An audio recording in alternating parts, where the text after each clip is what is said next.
विद्यार्थियों, आज हम आपको टेंस के बारे में हम लोग चर्चा करेंगे। वैसे टेंस के बारे में ये हमारे विद्यार्थियों के लिए, जैसे नाम से है टेंस, टेंस का एक अर्थ होता है, टेंशन से भी होता है। अब देखिए रहेगा, वैसे विद्यार्थियों को देखा जाता है कि विद्यार्थी टेंस सब ले करके क्या करते हैं कि खुद टेंशनाइज हो जाते हैं, लेकिन ये हमारे विद्यार्थियों का बहुत बड़ा भ्रम है। इसलिए हम आपसे निवेदन करते हैं कि आप लोग इसको ले करके आप कोई हवा मत बनाइए। आपको देखना है कि टेंस एकदम सिंपल चीज़ है, बस आते हुए जिसको आप पूरा वीडियो देखिए। पूरा वीडियो देखने के बाद आपको ये टेंस बिल्कुल आपको सरल लगेगा, और हमें उम्मीद है कि हम आपको सरल से सरल लैंग्वेज में आपको बताने का प्रयास करेंगे।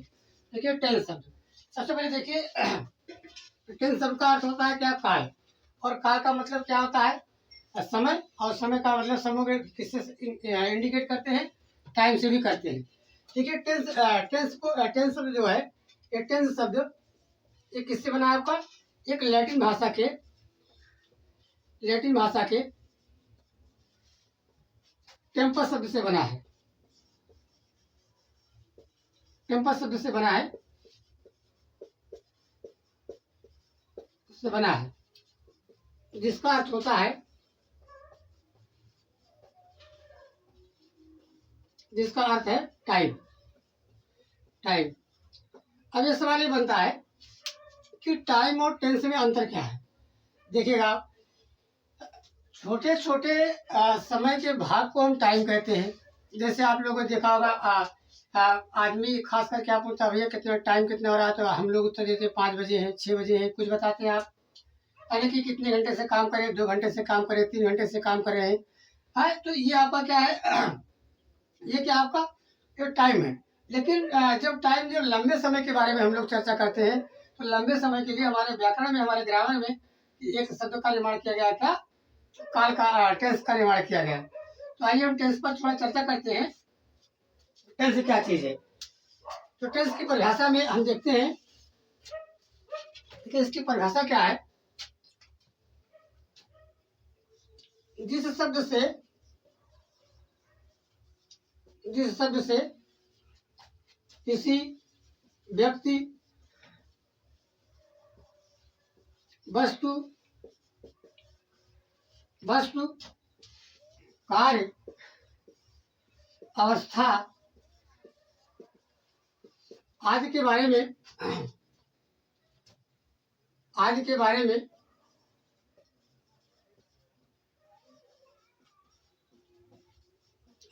में अध्ययन करते हैं,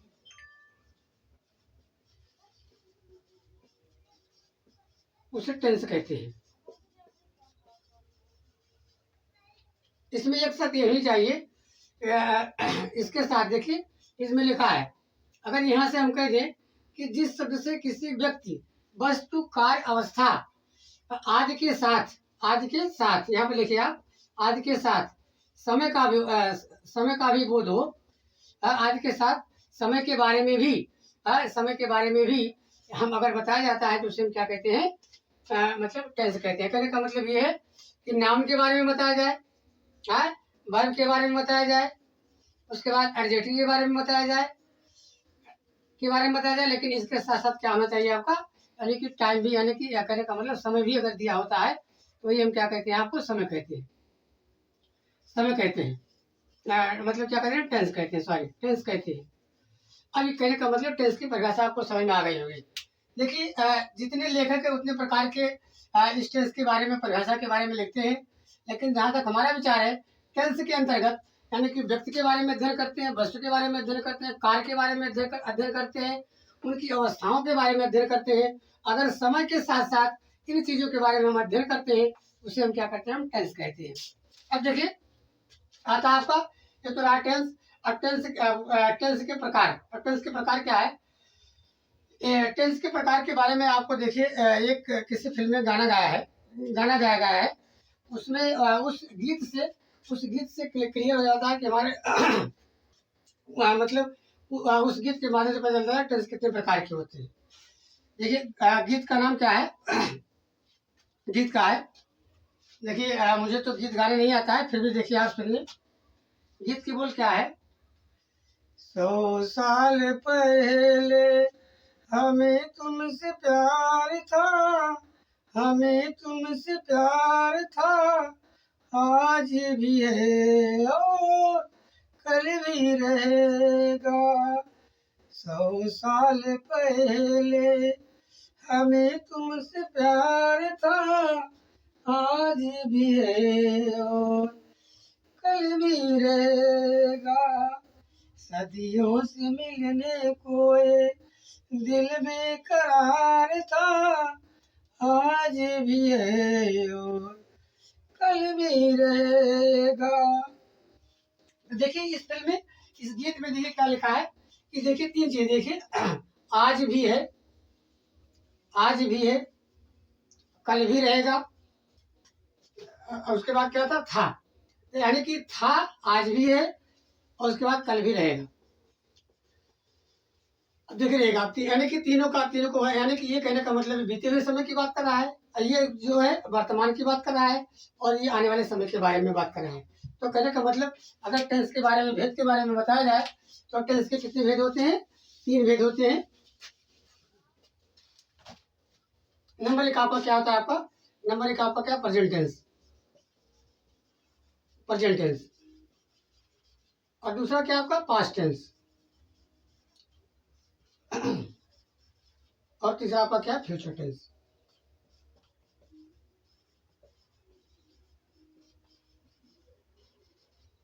फ्यूचर टेंस देखिए ये 3 आपके होते हैं। अब हम लोग शुरू करते हैं। विद्यार्थी हम आपसे एक निवेदन करते हैं कि मैंने आपको पहले से ही बताया था कि अगर हम प्रेजेंट टेंस को अगर अच्छी तरह से समझ में आ गया, जैसे आपको मालूम होना चाहिए अगर मैथ में अगर हम 0 और 1, 0 और हम 1 अगर हम ना समझ पाए, अगर हम इसको नहीं लिख पाते, बना पाते, समझ नहीं पाते हैं, तो अगर हमसे कहा जाए कि आप लिखिए 100, तो हम शायद लिख नहीं पाएंगे। इसलिए हमारा कहने का मतलब ये है, सबसे पहले हम प्रेजेंट टेंस के बारे में अध्ययन करते हैं, प्रेजेंट टेंस क्या चीज होता है, तो फिर उसके बाद हम आगे आगे से हम अध्ययन करते हैं। तो हम लोग चलिए चर्चा करते हैं प्रेजेंट टेंस क्या चीज है।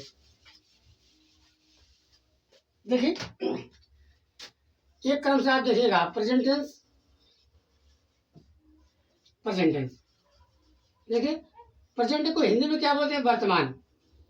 ध्यान दीजिएगा आप एक एक शब्द की मीनिंग पर। अब वर्तमान है, वर्तमान की पहचान क्या होता है? ज्यादातर अक्सर आप देखते होंगे, प्राय देखते होंगे आप, वर्तमान काल के वाक्य में, वाक्य के अंत में क्या आता है? या तो है आता है, या तो हो आता है, या तो हूँ आता है। अब इसके लिए अंग्रेजी में क्या करते हैं?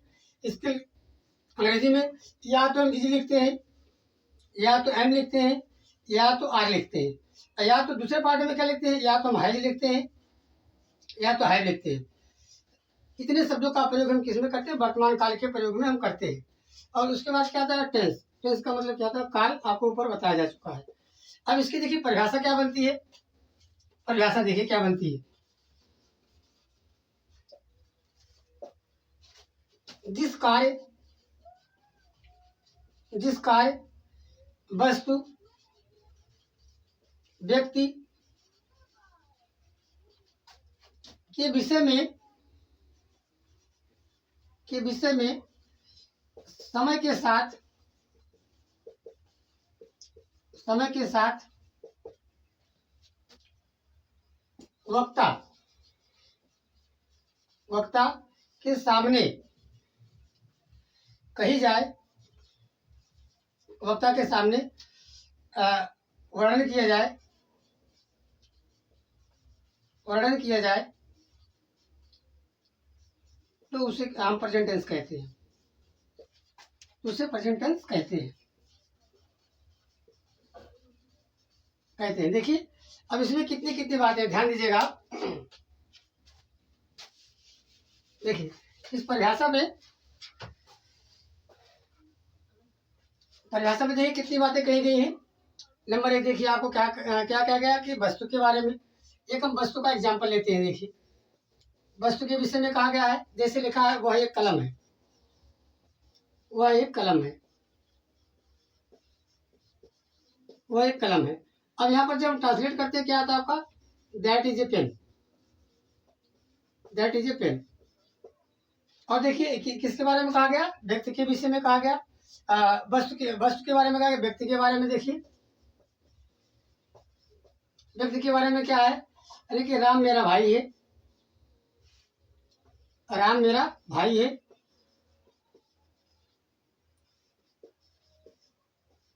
Ram is my brother.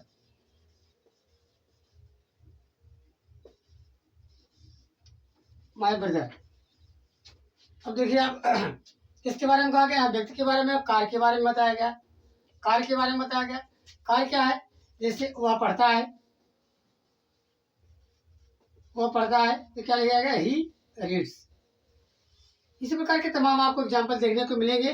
तो कहने का मतलब यहाँ पर समय के साथ साथ, अब समय क्या है, अब आपको यही सोचना है आपको कि अक्सर विद्यार्थी सोच रहे होंगे कि बताइए कि सर जी ये बताइए कि यहाँ पर इस वाक्य में या इस वाक्य में समय का बोध तो हो ही नहीं रहा है। अब देखिए आप कहाँ नहीं बोध हो रहा है, देखिए यहाँ पर लिखा है का मतलब ये हम मैं कह रहा हूँ वो एक कलम है, इसका मतलब मेरे सामने वो कलम रखी गई इसीलिए मैं कह रहा हूँ। तो ये क्या है, एक काल का मतलब एक समय का बोध करा रहा है। इसी के साथ देखिए था लिखा है, यहाँ पर हमारी है की जगह पर क्या लिखा है, वो एक कलम थी। अब देखिए ये किस काल की बात कर रहा है, समय की, बीते हुए काल की बात कर रहा है, ये भी समय का वर्णन कर रहा है।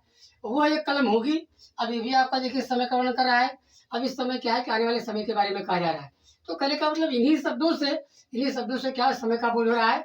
और इस समय के साथ साथ इसमें देखिए एक वस्तु के बारे में, इसमें आप एक व्यक्ति के बारे में, और इस वाक्य में किसके बारे में, एक आपके कार्य के बारे में बताया जा रहा है। तो ये आपका क्या है, प्रेजेंट टेंस। अब देखिए प्रेजेंट टेंस को हम जब परिभाषा आपने देख ही चुके हैं, अब इसकी पहचान देख लीजिए आप।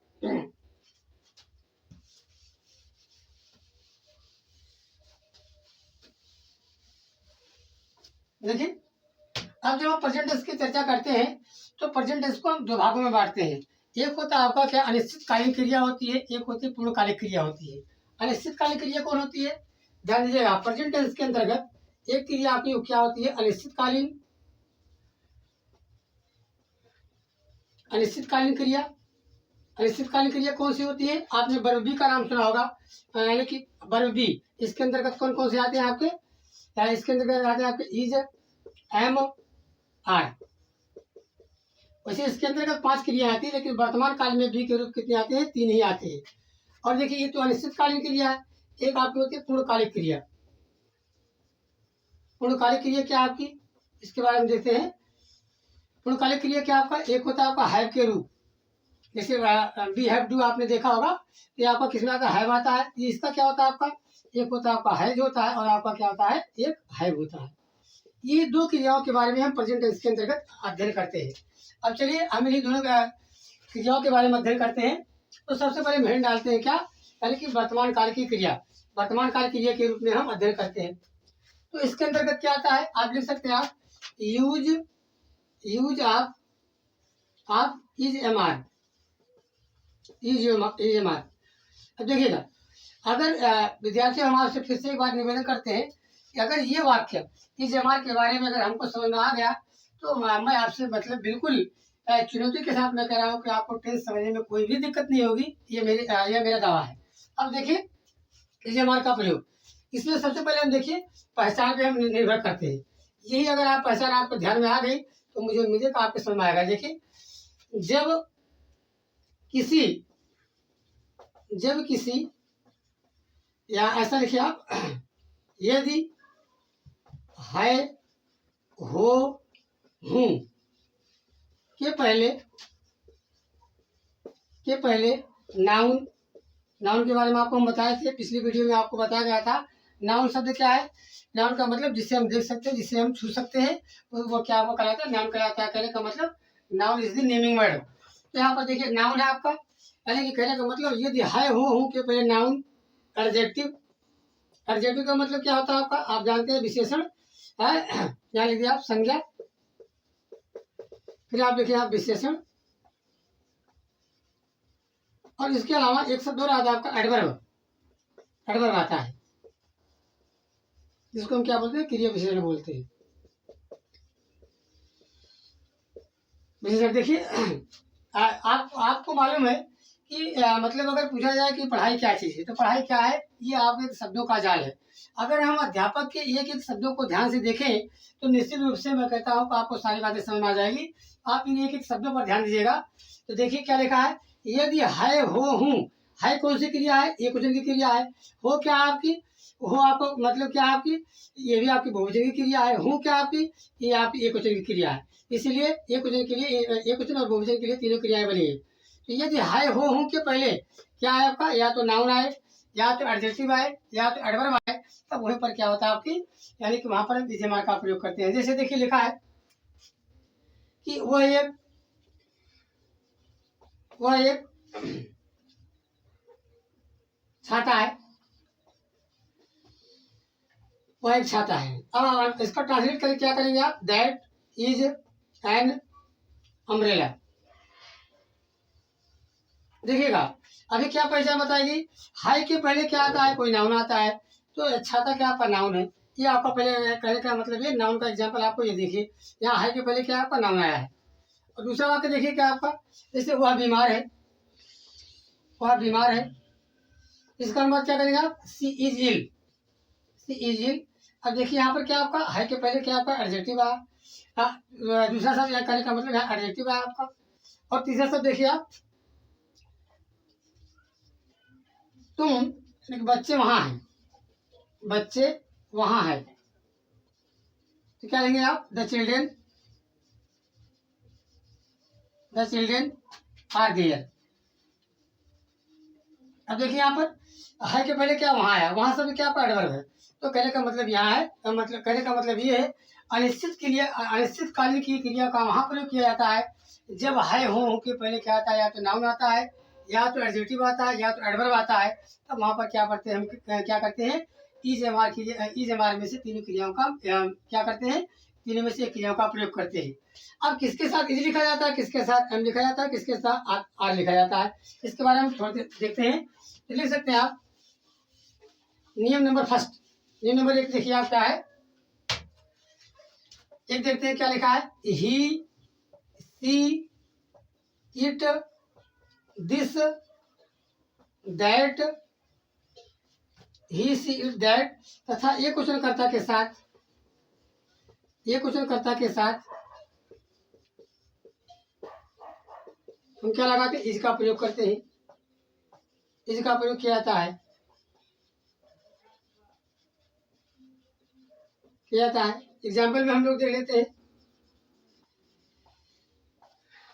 यह एक अंडा है, देखिए वाक्य लिखा गया है, क्या लिखेंगे आप, दिस लिखेंगे, फिर उसके बाद इज लिखेंगे, फिर एन लिखेंगे, फिर क्या लिखेंगे, एग लिखेंगे। ये आपका होगा, यानी कहने का मतलब ये ही के साथ, सी के साथ, इट के साथ, दिस के साथ, जेड के साथ क्या लगाएंगे, इज लगाएंगे।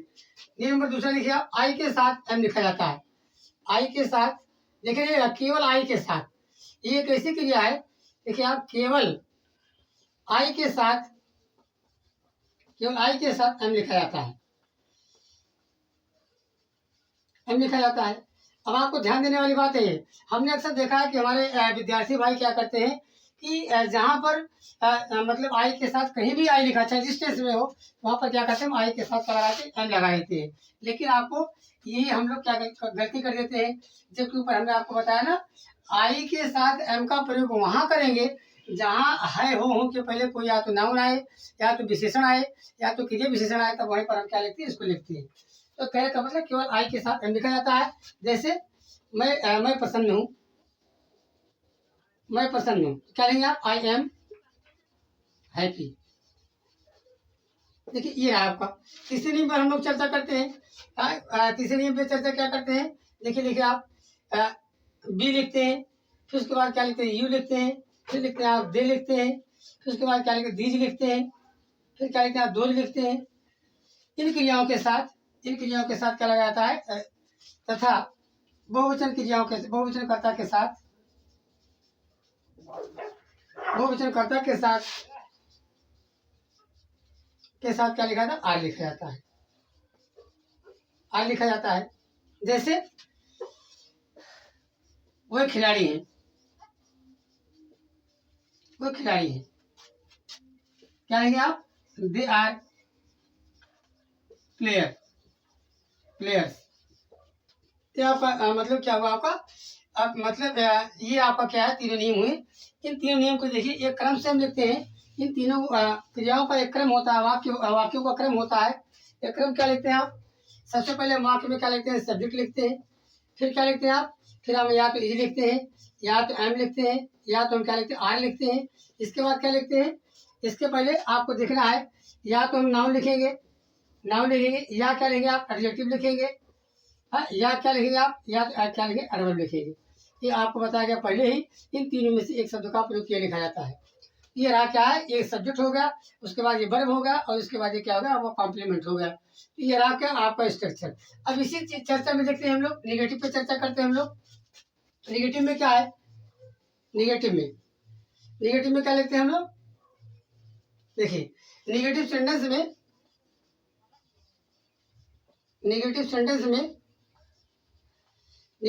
में क्या होते हैं? यानी कि is am are, is am are के साथ, या तो मतलब क्या लगाते हैं? के साथ क्या लगाते हैं? नॉट लगाते हैं। और कभी नहीं के लिए क्या लगाते हैं हम? नेवर लगाते हैं। जैसे लिखा है, वह एक अच्छी कलम नहीं है।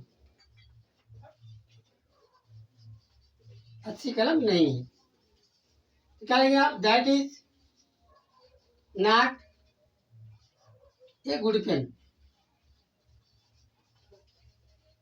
ये आपका क्या रहा है? ये आपका निगेटिव सेंटेंस का रहा। अब यहीं पर इज के बाद नॉट लगाएंगे, एम के बाद नॉट लगाएंगे, या तो आर के बाद नॉट लगाएंगे। अब देखिए, इसी वाक्य में हम चर्चा करते हैं कि इंट्रोगेटिव में चर्चा करते हैं। इंट्रोगेटिव में क्या है? इंट्रोगेटिव के दो पार्ट होते हैं। इंट्रोगेटिव के कितने पार्ट होते हैं? दो पार्ट होते हैं। इंट्रोगेटिव के दो पार्ट होते हैं। नंबर एक का क्या होता है कि प्रश्नवाचक वाक्यों में लिख सकते हैं आप नियम में। प्रश्नवाचक वाक्यों में यदि क्या पहले आए,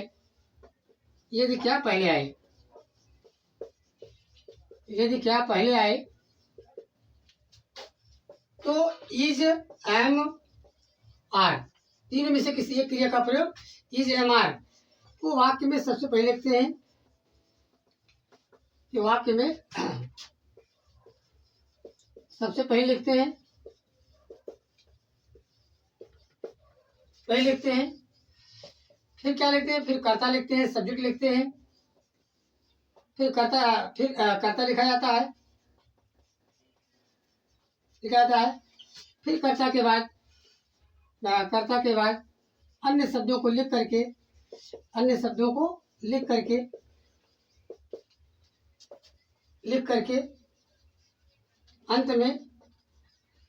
अंत में क्वेश्चन मार्क लगा देते हैं। अब आपको देखिए, ध्यान देने वाली क्या बात है इसमें। जैसे लिखा है, देखिए क्या लिखा है। जैसे क्या वह एक गेंद है? अब ध्यान दीजिएगा, आप वाक्य लिखा गया क्या वह एक गेंद है। अब बच्चे क्या करते हैं कि जहां पर लिखा है क्या, इसी की जगह पर क्या लिख देते हैं? व्हाट लिख देते हैं। लेकिन आपको यही सावधानी करना है, अगर वाक्य में क्या सबसे पहले आता है तब वहां पर हम व्हाट का प्रयोग नहीं करेंगे, बल्कि क्या करेंगे? यही जो आपकी क्रियाएं होती हैं, इसी क्रिया को हम सबसे पहले लिखेंगे। जैसे आपका लिखा है, तो वहाँ का मतलब क्या? एक क्वेश्चन करता है। यहाँ पर क्या लिखेंगे? दैट लिखेंगे। अब बताया गया, ऊपर नियम बताया गया है, यहाँ पर क्या करते हैं कि इसका प्रयोग करते हैं। तो आप लिखिए इज, फिर क्या लेंगे आप? दैट लिखेंगे। फिर क्या लेंगे आप? ए बॉल लिखेंगे। ये देखिए आपको वाक्य करता है। यही आपको विशेष ध्यान देना है। देखिएगा बच्चों, क्या ध्यान देना है? अगर क्या पहले आता है तब इजमा लिखेंगे, अगर क्या बीच में आता है तब उसके लिए आपको दूसरा नियम पर हम अध्ययन करते हैं। दूसरा नियम देखिए, दूसरे नियम पे क्या है कि देखिए, मतलब इंट्रोगेटिव सेंटेंस में यदि क्या, कब, कहाँ आदि सब बीच में आए। अब ये आपको ध्यान देना है, बीच में आए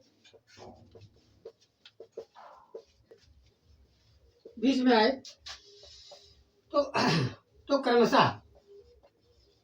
क्रमशः वाक्य को वाक्य को व्हाट, व्हेन, वेयर आदि से शुरू किया जाता है, आदि से शुरू किया जाता है, शुरू किया जाता है,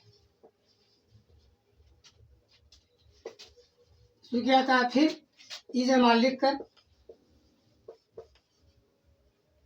इजेमार लिखकर लिखकर सब्जेक्ट के बाद, सब्जेक्ट के बाद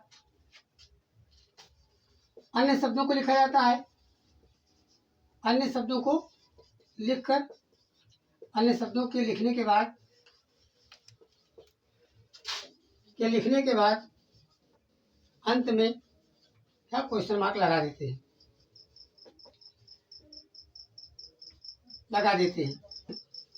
जैसे एग्जाम्पल के माध्यम से देखिए, एग्जाम्पल देखिए आप, एग्जाम्पल देखिए, यानी कि वह कहाँ है, वो कहाँ है। देखिए क्या लिखेंगे, पहले आप कहाँ से अंग्रेजी लिखेंगे, क्या लेंगे आप, वेयर लिखेंगे, फिर उसके बाद क्या ई लिखेंगे, फिर क्या लेंगे, भी लिखेंगे। अब देखिए ये आपका मतलब अनिश्चितकालीन वाक्यों में इजेमार का प्रयोग करने का मतलब प्रेजेंट टेंस में जो इन शब्दों का प्रयोग होता है, सबसे पहले इन चीज़ों का हम प्रयोग करते हैं। फिर उसके बाद हम लोग चर्चा करते हैं, यानी कि पूर्णकालिक क्रिया के बारे में। देखिए पूर्णकालिक क्रिया की इसके पहले मैं आपको बताया गया था। पूर्णकालिक क्रिया में क्या आता है आपका, पूर्णकालिक क्रिया के अंतर्गत क्या आता है आपका, या तो आता आपका एक आता है, एक आता है आपका है आता है। देखिएगा है। अब इसकी देखिए पहचान के बारे में हम लोग देखते हैं। इसकी पहचान क्या आपकी, इसकी पहचान क्या है, यदि है, हो, हूँ के पहले एक आपका क्या होता है अनिश्चितकालीन क्रिया। अनिश्चितकालीन क्रिया के अंतर्गत क्या करते हैं, इजेमार का प्रयोग। हमने पिछले वीडियो में देखा था, पिछले पार्ट में हमने देखा था इजेमार का प्रयोग अफर्मेटिव में किस प्रकार होता है, इजेमार का प्रयोग नेगेटिव में किस प्रकार का होता है, इजेमार का प्रयोग इंट्रोडिव में किस प्रकार का होता है, इसके बारे में हम लोग देख चुके थे। अब इसके बारे में देखिए आप क्या आता है आपका, ठीक उसी प्रकार आपका क्या आता है हैव का प्रयोग। हैव के प्रयोग में देखिए क्या आता है, इसकी पहचान के बारे में हम लोग चर्चा करते हैं। क्या लिखते हैं, पहचान, पहचान लिखते हैं। देखिए ऐसे वाक्यों के अंत में, ऐसे सेंटेंस के अंत में, है, हो, हूँ के पहले, या आप लिखिए आप केवल अंत में है के पहले, है के पहले, है के पहले केवल, है के पहले केवल नाउन आता है, नाउन आता है। देखिएगा इसके पहले आपको बताया गया था, इसके पहले आपको ये बताया गया कि जहाँ पर है, हो, हूँ के पहले क्या आता है, नाउन। 3 शब्द बताया गया था, नाउन आता है, या तो एडजेक्टिव आता है, एडवर्ब आता है। लेकिन यहाँ पर देखिए क्या लिखा, सब केवल एक शब्द लिखा है के पहले क्या आता है, नाउन आता है। जब है के पहले कोई नाउन आए और इसके साथ साथ एक शर्त और देखी जाती है कि जिसके बारे में कहा जा रहा है, जिस वस्तु के बारे में कहा जा रहा है उसमें नजदीकियां हो, क्या हो, नजदीकियां हो, नाउन आए और इसके साथ साथ, और इसके साथ साथ व्यक्ति या वस्तु की नजदीकियां बताई जाए,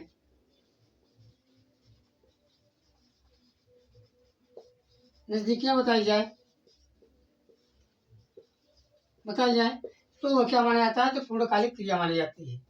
अब पूर्णकालिक क्रिया में देखिए आपको ध्यान दीजिएगा, आप कहने का मतलब पहली पहचान क्या है के पहले क्या आता है आपका, है के पहले क्या आता है आपका, कोई नाउन आता है। दूसरी पहचान क्या, देखिए इसमें दूसरी पहचान क्या आती है आपकी, इसमें के शब्द के पास या रखता है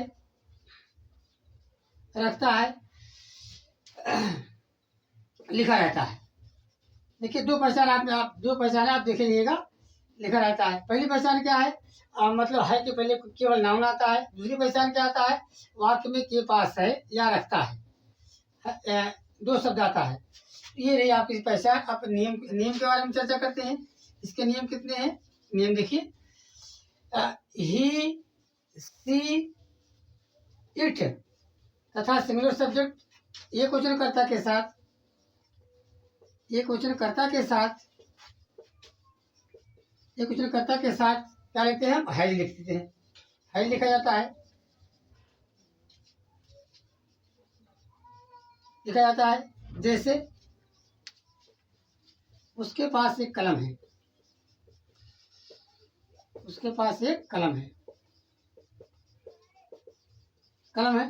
क्या लिखते हैं हम? He has a pen, a pen. देखिए ये वाक्य जो हिंदी में लिखा है, इसी हिंदी के वाक्य को हम दूसरे ढंग से भी लिखते हैं। लिख सकते हैं क्या? वो एक कलम रखता है, वो एक कलम रखता है। दूसरे हिसाब से, दूसरे ढंग से इसको लिख सकते हैं हम, वो एक कलम रखता है। अब इस वाक्य का भी अनुवाद क्या हो सकता है? वही होगा आपका ही हैज ए पेन। ये तो रहा नियम नंबर 1। अब दूसरे नियम पर हम लोग चर्चा करते हैं।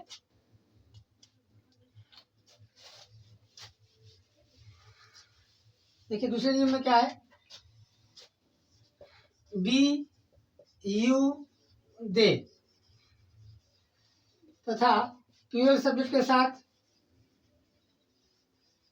प्लूरल सब्जेक्ट के साथ, प्लूरल का मतलब बहुवचन, बहुवचन कर्ता के साथ, कर्ता के साथ हैव का प्रयोग किया जाता है, हैव का प्रयोग किया जाता है,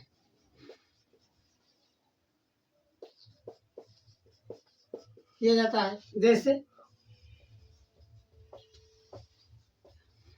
मेरे पास एक पेंसिल है, एक पुस्तक है। क्या लेंगे आप? I have a book. ये रही क्या आपकी अनिश्चितकालीन क्रिया। अब देखिए ये तो हैव का क्या है? अफर्मेटिव सेंटेंस में इसका प्रयोग होता है। अब इसी प्रकार जैसे आप ऊपर देख चुके हैं, इसके पहले वाले वीडियो में आप देख चुके हैं, वैसे इसमें भी क्या होता है आपका? इसका पार्ट नेगेटिव भी होता है, नेगेटिव भी होता है। नेगेटिव सेंटेंस में क्या करते हैं हम लोग?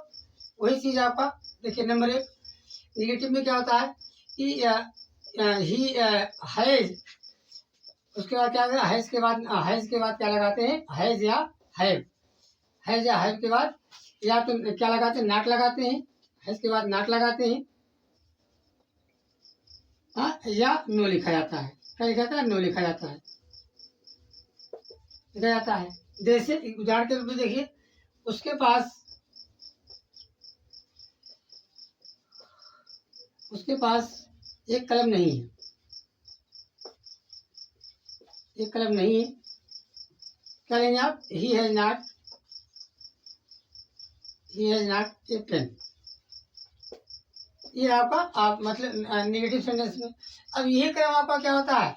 यही क्रम क्या होता है आपका? इंट्रोगेटिव में हम लोग चर्चा करते हैं। इंट्रोगेटिव में क्या है? इंट्रोगेटिव में, इंट्रोगेटिव में क्या होता है कि इसमें भी इसके दो नियम है। यदि क्या पहले आए, यदि क्या सबसे पहले आए, सबसे पहले आए तो हैज या हैव, हैव को सब्जेक्ट के पहले लिखा जाता है, कर्ता के पहले लिखा जाता है।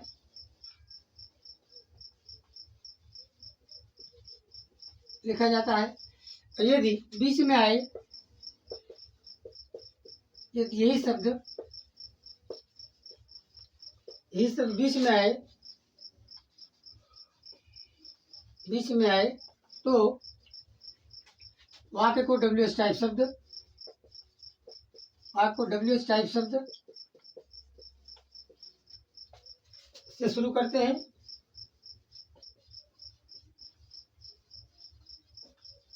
शुरू करते हैं, फिर हैज या हैव लिखकर, हैज या हैव लिखकर कर्ता के बाद, कर्ता के बाद अन्य शब्दों के साथ, अन्य शब्दों के साथ क्वेश्चन मार्क लगा देते हैं। जैसे एग्जाम्पल के रूप में देखिए आप, जैसे उसके पास क्या है, तुम्हारे पास क्या है।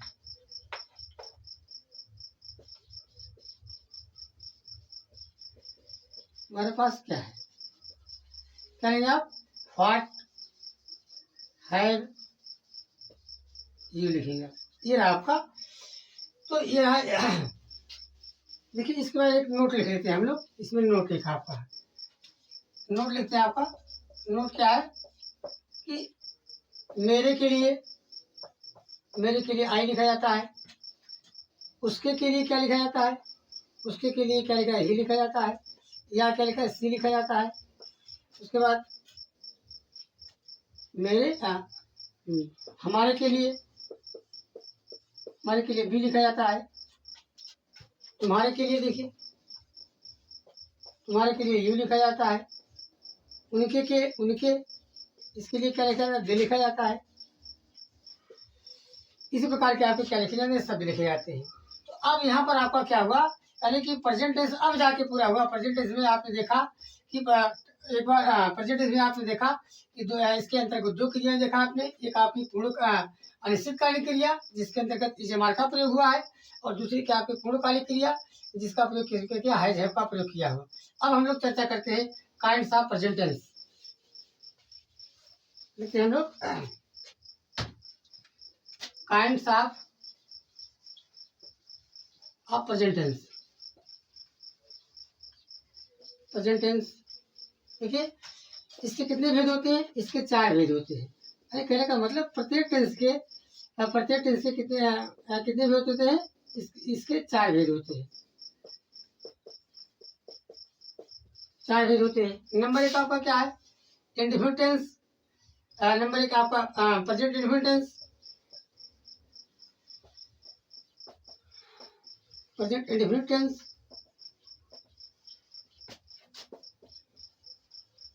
इसको क्या बोलते हैं, अनिश्चित काल या सामान्य काल भी बोलते हैं हम। दूसरा आपका क्या है, प्रेजेंट कंटिन्यूअस टेंस।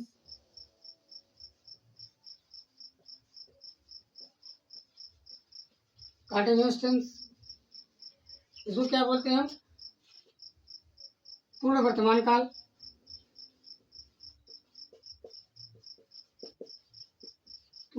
काल। तीसरा आपका होता है प्रेजेंट परफेक्ट टेंस। इसको हम लोग क्या बोलते हैं, इसको हम बोलते हैं अपूर्ण काल। क्या बोलते हैं, अपूर्ण काल। ये क्या आपका पूर्ण काल है, पूर्ण वर्तमान काल।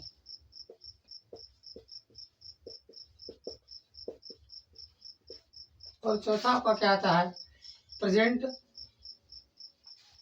Perfect continuous tense.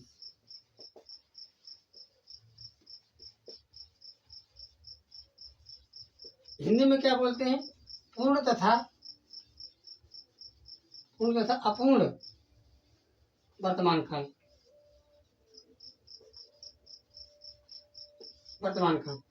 ये रहा प्रेजेंट टेंस के भेद।